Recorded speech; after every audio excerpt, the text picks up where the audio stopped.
Last time on Dragon Ball Z, we took the initiative to check out the new video games on the market. We wait a few months, and today we will follow up on these games to see how they're doing. We figure out what these developers and publishers are trying to do, and we learn from them and try to be smart and responsible consumers. The games we looked at between April and June of 2016 are up next, and we get to see how they evolved. Let's take a look.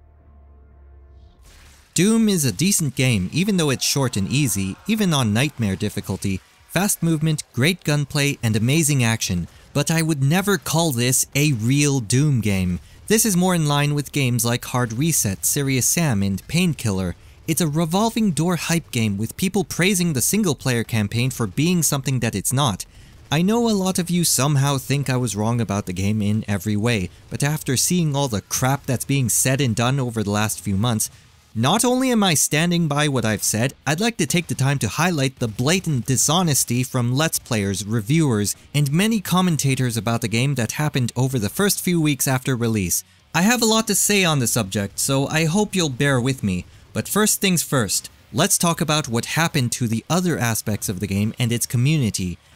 Around a month after release, id Software takes back control of Doom's multiplayer from Certain Affinity and started to improve it, and even added new game modes outside of the DLC. It doesn't fix the inherent issues with the game design, like the loadouts that effectively turned it into a reskin of Halo, but the new game modes did add some new life to the game. Well, one of them anyway. Classic Deathmatch, the basic free-for-all, something that should have been in the game at launch. There was somewhat of a resurgence when that came out. There was a Doom multiplayer tournament at QuakeCon, though it seemed odd to me that they never streamed it. You would think they would want to promote Doom's multiplayer by showing multiplayer matches to the world. They did stream Quake Live, so I'm happy. The Season Pass resulted in 3 multiplayer DLCs that added new maps, weapons, and demons. As long as one player in the lobby has the DLC, everyone will have access to it. I like that policy, but the low player numbers these days means you'll need some patience to get a game going, but at least you can find people to play with if you invest the time into it. I can't say the same about Snap Map. In addition to the loadouts, people quickly figured out the obscene limitations of Snap Map, as if they couldn't look at Halo Forge and see that it's going to be like that. There are some decent maps here, or so I've heard. Good luck finding them in the sea of zero-effort maps published for the sole purpose of getting achievements. The most popular maps are the snap point farming maps like this one. One round of this and I can unlock a few new colors and skins. But if you want to play a multiplayer map, don't bother. Unless you organize it outside of the game, you'll be in the lobby forever. Single player did have some updates as well. The new arcade mode unlocks all the weapons and upgrades for you and focuses the goal on obtaining high scores. They also removed De Novo, so we no longer have to worry about the DRM in the years to come. While it did manage to build its own niche and retain a small community, it might be too little too late. So this game is what I expected it to be, and what I expected to happen to it has happened. Even though many of you insisted on how wrong I was about the game and how amazing the single player campaign turned out to be. Let's talk about the elephant in the room. According to Steam's global achievement records for Doom, less than 30% have bothered to complete the single-player campaign. Wrap your head around that one. If you go through every version of this page on the Internet Archive, you'll find that it's been like this the entire time. The game going on sale doesn't seem to have much of an effect on this. Over 80% finished the first level, but around 50% have finished the 5th level. These percentages have remained consistent regardless of sales. By comparison, the 2013 Tomb Raider reboot was completed by 48.7% of Steam owners a few months after release, and BioShock Infinite was at 52.8% within the same time period. Less than 30% have completed a game that should have only taken 10 hours to complete, and that's a percentage comparable to low-scoring single-player games of a similar length, or to open-world sandbox games with an extensive amount of main story missions. To me, that speaks volumes about what people say about the game and what people actually do in the game. Such an amazing campaign, and only a small percentage of you have bothered to finish it. Why is that? I called it as I saw it. People got pissed off, and now, a few months later, we have more people seeing the same things I've been seeing. My opinion of the game has not changed in the last few months, but the general consensus of it being discussed in public is changing. People used to praise the non-linear level design. Now it's being criticized for being linear. More people are realizing how useless the glory kills are, and the fact that you recover health anyway with regular kills. Players who were going nuts about being swarmed by demons in these arenas have been replaced by those who take full advantage of the mechanics in the game and know just how little they need to deal with. This behavior only happens when you overhype the game, when you exaggerate its features and tell people it's something that it's not. The hype doesn't last forever. Eventually, people will see the game for what it really is. Many of you have said you found the game to be repetitive and boring because of the game leading you from one arena to the next. I think it's time to start listening to these people instead of brushing them off as haters. Some of you have been wondering, if this were all true, why haven't you seen anyone else talking about it? Here's the thing. Other people have been talking about these same things this entire time. But if you ever brought up the linearity of the campaign or made a comparison to Painkiller or anything like that, at least when the game launched, you were insulted, accused of hating the game, and depending on the website, you received dislikes or downvotes that made your comments more obscure to everyone. So you have this artificially inflated positive attitude about the game because much of its criticism was being censored by the gaming community at large. I got in touch with Job Gilroy, and if you don't know who he is, he's the guy who wrote the Doom review for IGN, giving it a 7.1 out of 10. He praised the game for its fast-paced action and gunplay, but criticized the multiplayer and the lack of replayability. So far so good, right? Well, no. The comment section of the review is a wasteland of people complaining about the low review score, and so were many discussions across the internet. Job was one of the first people to highlight the repetitive arenas, and everyone was disagreeing with that, to say the least. Now that the hype has died down and Doom is no longer the cool game to play, what is the most criticized element of the game? That would be the arenas and how you're simply going from one arena to the next with very little combat in between. He called it. He was absolutely right about it, but that doesn't matter because it didn't end there. A Change.org petition was created, demanding IGN's review of Doom be removed from Metacritic because that was dragging the overall score down, and IGN apparently takes payments from Activision to prop up the Call of Duty scores, according to those who signed the petition. It's like they wanted IGN to take a payment from Bethesda to prop up Doom's review score.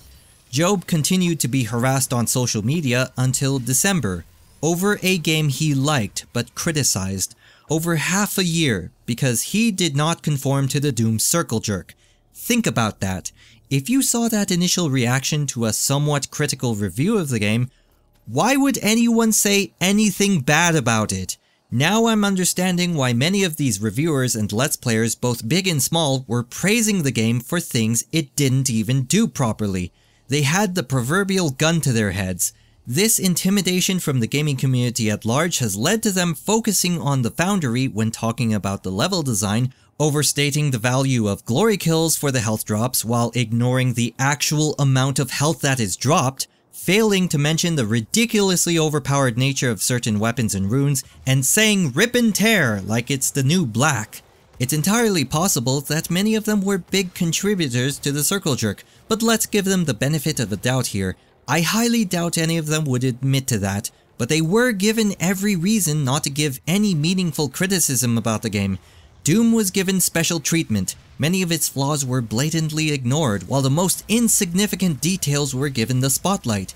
People were excited over the fact that you were finding keys and unlocking doors. I mean really, why was that exciting? Thousands of games over the past decade had this simple objective. Why was everyone pretending this was something that went away and came back? A lot of the hype and excitement about the game just seems so artificial. People back in May gloated that the game is totally just like old school Doom, to which many others responded, no, it's nothing like old school Doom, and then they get harassed as if they wanted the game to be like old school Doom. So which is it? Is the game a throwback to old school Doom? Or is the game not a throwback to old school Doom? It's like they can't even figure out what the game is. In practice though, it really depends on how someone wants to talk down to you. The gaming community has created an echo chamber that rewarded anyone who gave exceptionally positive reviews and commentaries for the game with views, subscribers, and backlinks to their content all over the internet, while the few of us who criticized the game even mildly were punished with insults and hate-filled messages that go on for weeks, and maybe even months. It wasn't just happening to those with the wrong opinion, but to an extent it also seemed to be happening to those discussing the wrong tactics. It's hard to find a really good strategy guide, not the ones that tell you to get in there and be a badass killing machine. I mean the ones that explain the weaknesses in the game design itself and how to exploit them, like how to abuse the dumb AI, which for some reason a lot of you were calling smart. It's also hard to find discussions on tactics as well. Here's a discussion that describes why the game is inherently easy.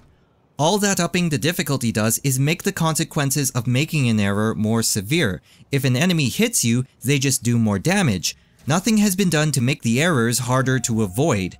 And that's exactly why people like me are finding this easy. It doesn't matter what difficulty you play on if you don't get hit. It's not necessarily because we're good at the game, we just understand how the game fundamentally works and we take advantage of the flaws in the game design, just like every other game out there. So tell me, why did this get downvoted? I think we all know the answer to that. I also looked through several of these reviews and Let's Plays to figure out why everyone had such a hard time with this game. From what I've been seeing here, many of these players have died constantly out in the open where everything is attacking you from every direction. It doesn't seem to register with people that when a monster is up in their face, they should be pulling out the super shotty. I don't think they have a clue how these games work, or how arena FPS works in general. I don't think many of these reviewers and Let's Players know what they're doing, because if they did know what they were doing, they would know that games like this rely heavily on positioning. You don't rip and tear and expose yourself to an attack from every direction. You know what you do? You slice the pie, you take favorable one-on-one engagements, you disengage if necessary, and contrary to popular belief, you should be using cover to your advantage. You're supposed to take some map control in these arenas. That's the secret to beating this game easily, and it's not much of a secret because you do this in every game. You shouldn't be using glory kills once you figure out the true value of that mechanic. Just ask anyone who plays Nightmare and Ultra Nightmare, they will tell you the same thing. Hold off on the glory kills. Those are a good way to throw away your Ultra Nightmare run. It's funny how the people who exaggerate the positives in the game are usually the ones who suck at it. I'm dead serious. Go back to any of these videos at launch, whether they're Let's Plays, reviews, commentaries, or whatever. Listen to the obscene amount of praise someone gave the game, then compare it to the way they play and the difficulty they're playing at. Actions speak louder than words. You die in 3 or 4 hits on Nightmare and Ultra Nightmare because Doom Guy is a glass cannon and we're making a conscious effort to avoid taking damage. We're the ones calling the game easy. Meanwhile, you're allowed to take 8 or 9 hits without dying on ultraviolence. Those players jump out into the open because rip and tear, homie. They take all the hits from every direction and die like the idiots they are, and they say it's challenging. If you did all of these things that you do in every other game but apparently not supposed to do here, you would think the difficulty is a joke, especially ultraviolence. I know it's not cool to hide behind a wall because all the popular mainstream shooters force you to do it in its mechanics, but they do it because it works. The whole point of hiding behind cover is to block an attack against you. These people don't seem to respect the fact that you can only take a few hits. Doom Guy could take a beating back in the 90s, Halo Guy cannot. They call this challenging because, let's be real here, they don't know what the hell they're doing, and they've convinced others that they do with their alleged old-school cred. Give me a break. If console players can beat Ultra Nightmare without breaking a sweat using the very same tactics I've mentioned, PC gamers should not be calling this challenging. Their aim is still terrible with a controller, but they're positioning themselves correctly, and they're taking really good one-on-one engagements in these arenas. What's so hard about that? Oh yeah, you're supposed to rip and tear. Then again, you would have less good things to say about the game if you thought it was easy. Wouldn't want to make the people angry, now would we? They're just jumping on the bandwagon and telling you exactly what everyone wants to hear because if they don't, they know they will be punished for it.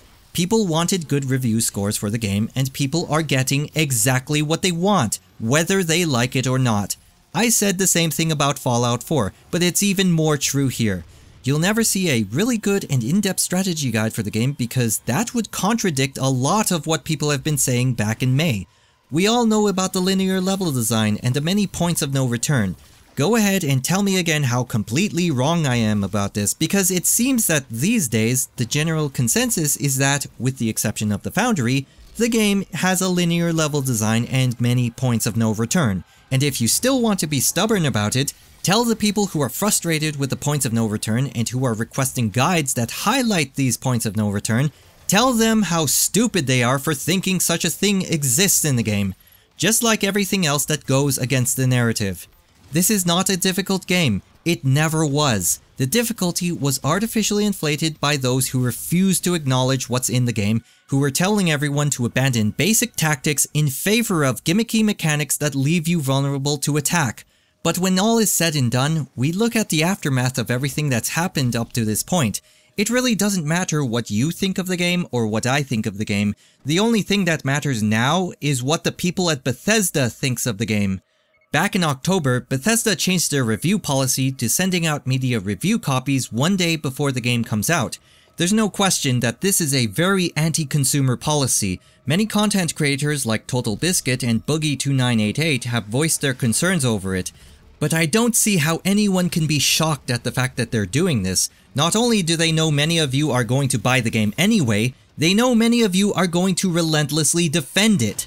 Bethesda is listening, and they are responding to what everyone is saying. It's the gaming community at large that's sending the wrong message to them. They don't need to hand out review copies ahead of time anymore because guess what? They know for a fact that many of you will go out of your way to correct any wrong think of the product and harass anyone who dares to say anything bad about it. It wasn't just the community reaction to Doom, but also to Fallout 4, Skyrim, and other games released over the past few years. It's the consumer that is creating this environment, not the publisher, not the developer, nor the media. I'm not mad at Bethesda for taking advantage of the situation. These people are smart, and they do have a responsibility to the shareholders to make money. That includes adopting anti-consumer policies that take advantage of the anti-consumer behaviors of consumers. They have their own personal army of useful idiots who will pressure others into buying the game, so why not? I just hope other companies don't adopt this same policy. From what I've been seeing over the past few months, the supposed fans of the game share the same level of interest as the alleged haters, if not less. The only substantial difference between now and a few months ago is that you are now being allowed to say what you really think of the game, and that's something that should have never happened. The consumer has a lot of power and influence in the video game market because at the end of the day, they're the ones paying for the game. Unfortunately, this is what they're doing with this power, and it's going to happen again. If you demand good reviews for the game and harass or try to censor anyone who doesn't comply, don't be surprised when these reviewers decide to take payments for those good reviews. Doom has sold around 4.5 million copies across all platforms according to the numbers on VG Charts and Steam Spy. It's a respectable number in itself, but I have to wonder how many of those copies were sold due to players being told it's something that it's not. Given its messed up development history, I don't think the game would have achieved the level of critical acclaim and the sales numbers that it did without the hype, without the dishonesty of gamers, the constant virtue signaling, or the harassment towards those with dissenting views on the game. id Software and Bethesda already know from the achievement data that most of you do not bother completing a 10-hour-long game, or even get through half of it. Doom had a cliffhanger ending, so if a sequel is in the works, you just gave them every reason to make it shorter and give you less content. You can argue all you want about what's in or not in this game. Who cares anymore? This review policy is going to affect future games and may even be adopted by other companies, and this is what I'm concerned with because it affects all of us going forward. If you truly believe this is one of the best games released in 2016, if you feel it's worth defending to the point that you throw insults around and send hate-filled messages to those who don't like it as much as you do, and if you think you should pave the way for anti-consumer policies to take hold, then the least you can do is play the game you love so much. Overwatch is a class-based first-person shooter like Team Fortress 2, with a lot of similarities to MOBAs but without the creeps or the need to farm, and a huge emphasis on team fights. It's a new IP from Blizzard, and it was already making waves out of the gate. Now here we are several months later. What's been happening with Overwatch? New content has been added, 2 new maps, Eichenwalde for Hybrid and Oasis for Control. A ranked ladder was added earlier on for the more competitive players, and there's also new game modes in the arcade, Capture the Flag, a 3-on-3 arena mode, and they rotate a new game mode in every now and then during an event to mix things up. 3 new heroes as well, Ana on support, Sombra on DPS, and Orisa as tank. Blizzard intends to have a slow release rate of 3 to 4 new heroes each year in order to give attention to the heroes they already do have in the game. It makes sense given that there's no story campaign and the lore is provided through other means, but it also makes it easier to balance gameplay-wise. I expected the overall prize money to surpass $500,000 by the end of the year.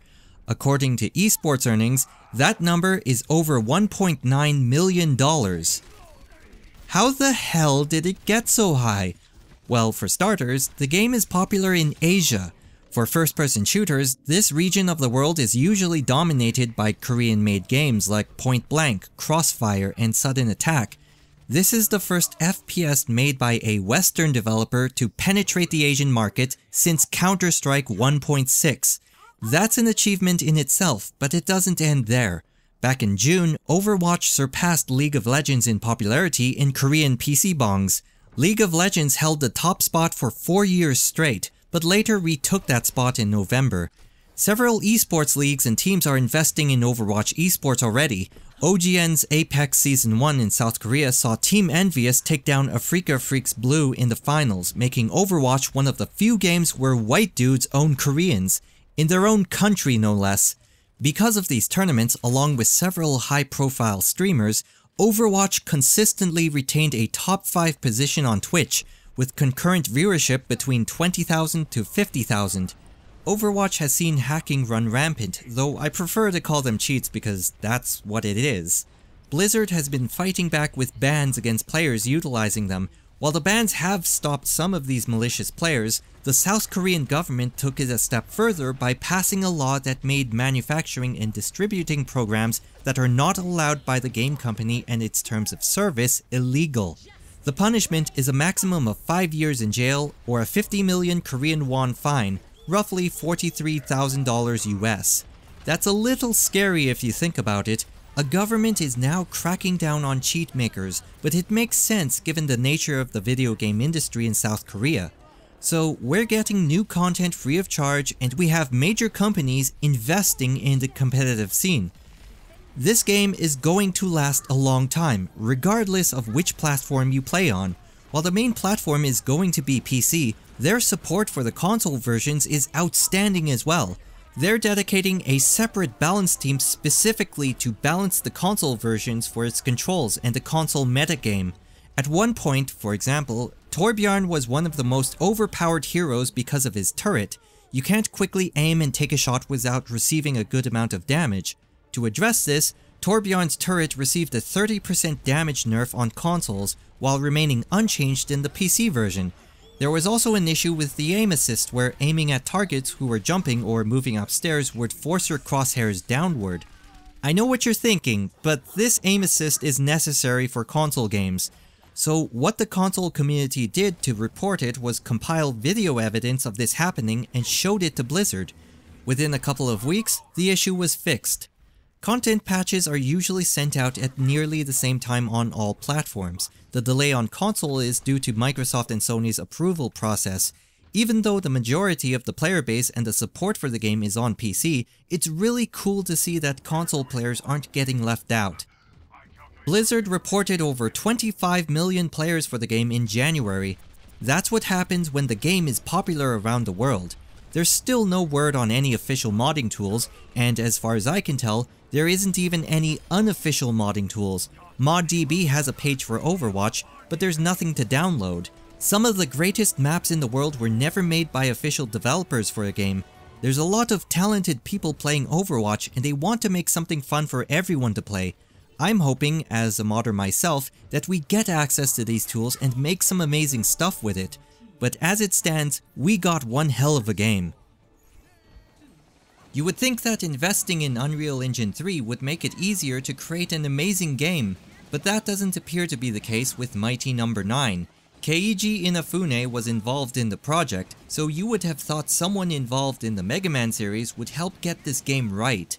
$4 million came from Mega Man fans who never got what they were promised, whether it be the disappointing game for them or the Kickstarter rewards they may or may not have received. This is one of those games that you would avoid on principle alone, and everyone expects you to simply hate the game and never touch it. But if you were willing to get past that, or you just don't care about the controversy altogether, all you'll really be getting is an okay game. Nothing outstanding or revolutionary, just the Mega Man formula with the mere basics done well, and that's it. But the fans who deeply care about this should never be unspoken for, so after all these months, what do they have now? The post-release support for the game has been very poor. The developer rolled out a few patches initially, including one to address problems isolated to the Wii U.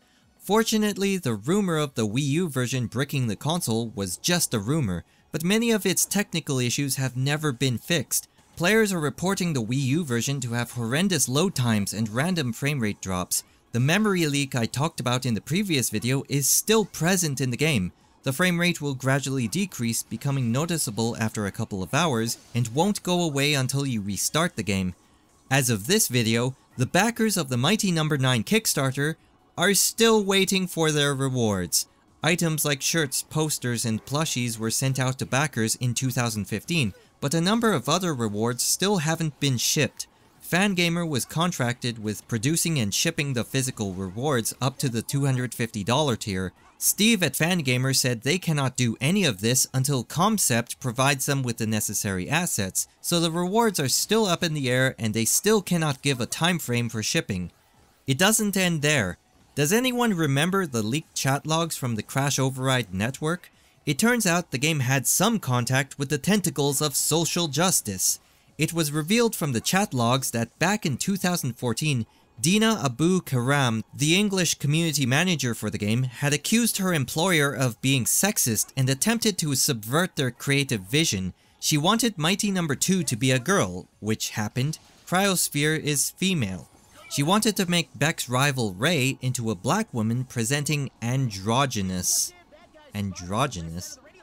Let's go with hermaphrodite.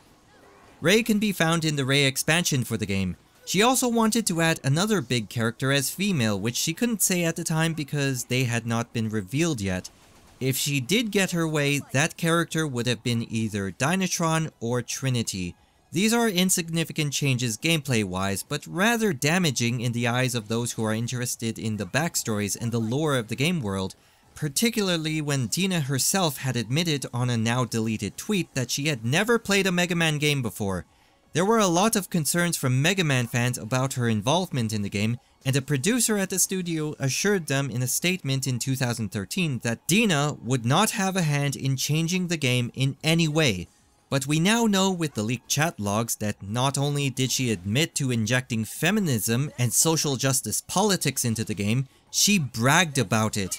Those who were concerned about Mighty No. 9's development had every right to be concerned. That being said, it's entirely possible she made it all up to impress everyone in the chat, considering much of the concept art showed these characters as female already. They tend to do that. It really makes you wonder what else happened behind the scenes that we don't know about, considering the quality of the game and the poor treatment of the fans and backers who gave them $4 million. We do know that they attempted to bring the game to 10 different platforms at the same time. That expends a lot of resources unnecessarily, and Inafune himself admits this was a mistake, but what everyone cares about right now is the end product not meeting expectations and the backers not receiving everything they were supposed to receive. That's what Mighty No. 9 will be known for, and that's another crowdfunding horror story for the history books. The game itself is okay, at best, and there are some people who really did enjoy it, but with the fans who supported its development and made it possible being treated so poorly, is this a franchise that should be getting off the ground? They're not willing to fix the things that can be fixed, so they're most likely abandoning ship. Concept's English and Japanese websites, as well as their official Mighty No. 9 website, haven't been updated in months. Other Mighty No. 9 content that Inafune discussed in 2014, such as comic books, anime, a live-action movie, and a potential sequel, have not been mentioned at all since. I think that's all off the table now. Still though, it really sucks for Mega Man fans. It's not much of a consolation here, but what I can do is direct your attention to an early access game called 20XTX. It's a roguelike platformer in the style of Mega Man X. Perhaps that will sate your desire for a new Mega Man game, since Mighty No. 9 wasn't mighty enough to do it in the end. These are the games we looked at between April and June of 2016. Next time, we'll follow up on the games between July and September. Thanks for watching!